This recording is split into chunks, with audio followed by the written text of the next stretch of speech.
Hello everyone. It's time to learn more about hoardable money and unhoardable money and money with demurrage.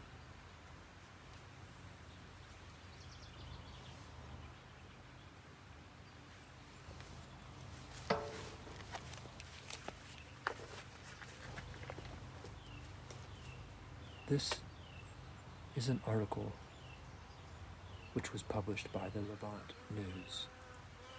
I am very grateful to them. It is called The Showstopper, and it comes as an excerpt from the 4th book, downloading the message. President Trump to the press corps. I read an interesting article in the news the other day. Here is what it says. I have it right here in front of me.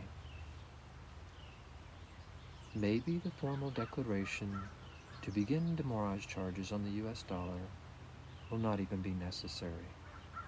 We will see once President Trump's economy is put back on its feet. I mean, workers are working again. If, for some mysterious reason, the stimulus money begins to slither away into the dark and prices begin to fall, then we will know that money is being hoarded or held prisoner by somebody or some entity. Maybe the interest ransom asked for will be paid. Or maybe the stolen held money will just sit in a cave or float away in a ship or on a submarine, or be used to increase the human slave trafficking business while prices go down and factories slow down and workers get laid off, and then prices go down more and wages get cut and production processes get shortcut, which is bad for the air and water. And maybe the money in the cave will be used to pay off the mysterious rebel forces and buy them guns. And maybe some of the money in the cave will be used to pay mainstream media in the form of advertising games. Or even the cave money could be used to pay campaign costs for certain governors who are totally dependent on their political position to pay their family needs and mortgage.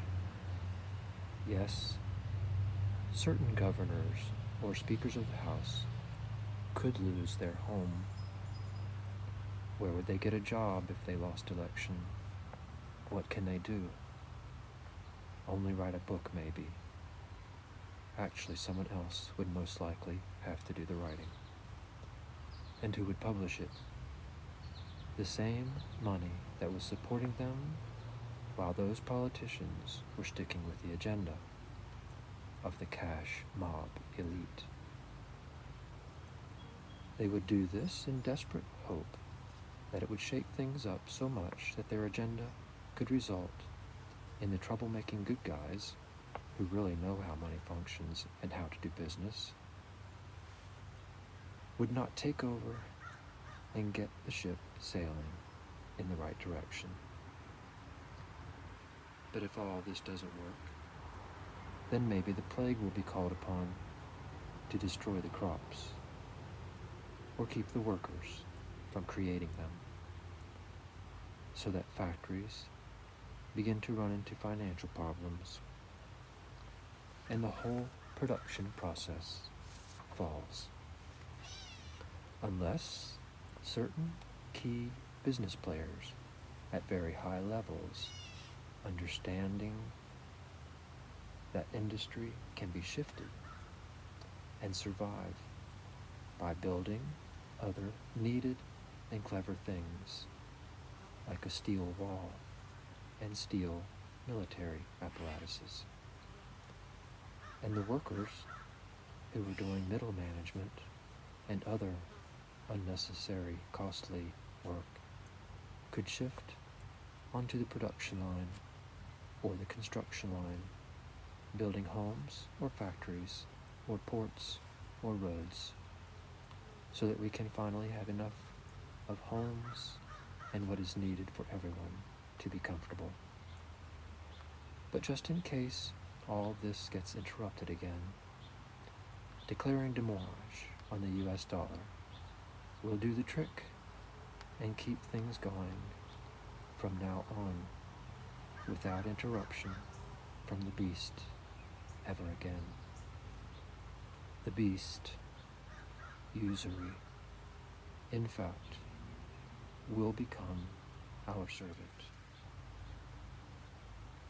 See the article in the Levant News called Usury. Meanwhile, perhaps we can just pretend that our money carries demurrage charges to inspire us to find a place to invest it or spend it. That's what I do. P.S. It's very easy to cause a locust plague. You just use a bug repellent to force the bugs into the areas that don't have the repellent. The result will be that the locusts cause twice the problem for those countries without the repellent. What is the best repellent? If the locusts are the problem and declaring demurrage on the US dollar is the repellent, then you may not even need to spray. Just say the words Israel